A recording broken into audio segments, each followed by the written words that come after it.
Hopefully you had a chance to enjoy some of the warmer weather today, because it is all downhill from here for the south. Just cold front after a cold front after a cold front, and it's going to keep dropping our temperatures, but it also keeps a chance for snow in the forecast, and that's definitely the big topic, and I feel like it's been the big topic all of 2026. There's a couple of snow chances to look at, the first one being as early as tonight. We've got another one this weekend. A lot of fun stuff to look at. A lot of not so fun stuff like how cold it's going to get. That's going to be really important. So am I qualified to talk about this? Yes, I am. Thank you for asking. That's a very good question. I'm a degreed meteorologist. I've got this cloud stapled to my wall, and I have this fancy microphone. It was unseasonably warm across the south today. This was definitely by far the warmest day that we're expecting for probably the next week. As we head overnight tonight and into the weekend, a lot of really cool air fills in. And does it bring the chance for some snow?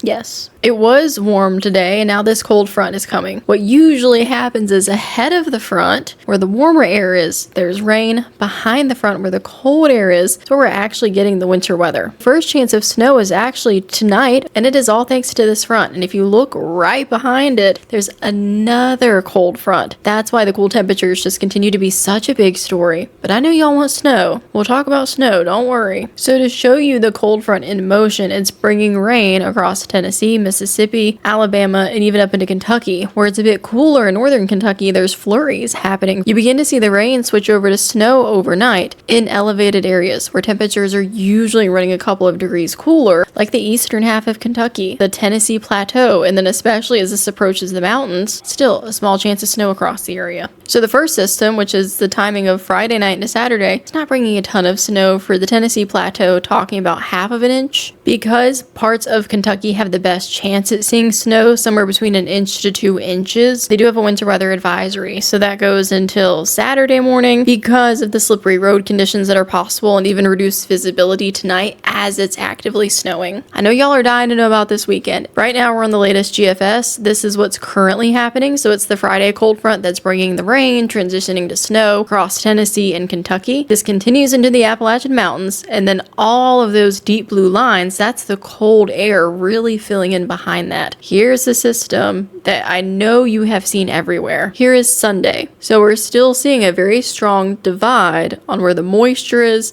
and on where the cold air is. So a front is swinging around, bringing the cooler air, and the moisture is coming off of that L that you see over the ocean off of the coast. That's providing all of the moisture for the chances. It's really going to depend on where the cold air sets up. This shows snow continuing into Georgia and then up into South Carolina, a little bit into the triad itself of North Carolina if you're on the east coast up into the Outer Banks, trending more as rain, and then that continues to move up north further. So bringing this back to the start now, I think this is solid. I think this is very valid for a couple of different reasons. I think the timing and where the cold air is setting up is also very realistic. But you cannot just grab one run, one model, and go boom, this is it. Here's why I feel a little better about that run though. We're 40 something hours out from this event. This is now the Euro, so this is a different model, and they are finally coming into some sort of agreement. Rain, especially for those along the coast, with some mixing, more so across Georgia and South Carolina, little less for the triad area of North Carolina, and then it still continues to move up north. I know this is not what my snow lovers want to hear, but I think this is very realistic. These models are coming into really good agreement. I do think light snow showers mixing with rain is possible for the very northernmost part of Florida, Georgia, South Carolina, and I also think the triad of North Carolina, so central North Carolina, could see flurries. Another way to look at this is snow accumulation potential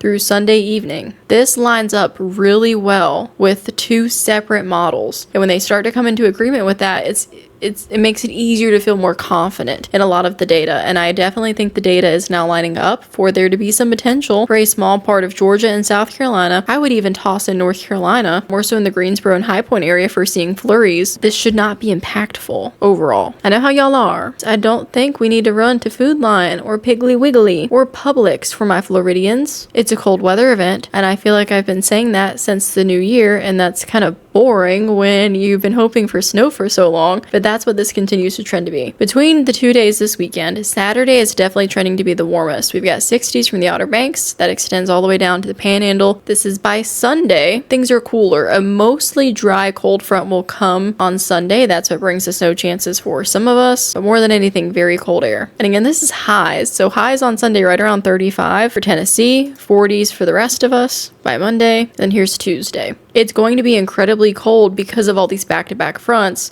with the lowest temperatures being early Tuesday morning when you're trying to get out the door. It's really too bad it's not happening on Monday when everyone's off work. Single-digit temperatures, not wind chills. At Tennessee, if you're up into more so the Ohio Valley, for the rest of the South, teens and 20s. So cold. Breeze warnings in place across Georgia and Florida because of how chilly it's going to get just into the next little bit here. Not even into next week. If you aren't a snow lover and also you're just sick of the cold, I don't blame you. There is going to at least be near normal temperatures as we go into the end of January. And then even for a lot of the Gulf states up into the Carolinas, slightly above average. So that'll be a nice break from the constant chances for snow and the constant cold fronts. I really hope you enjoyed this video. I love making them. He loves being here. And I really try to cut through the hype. I try to put out daily forecasts, more so every other day, but especially with big events, I am on top of it for the South. So don't forget to like and subscribe, comment with questions, video ideas. I'm open to it, y'all. Until next time, love you later, bye.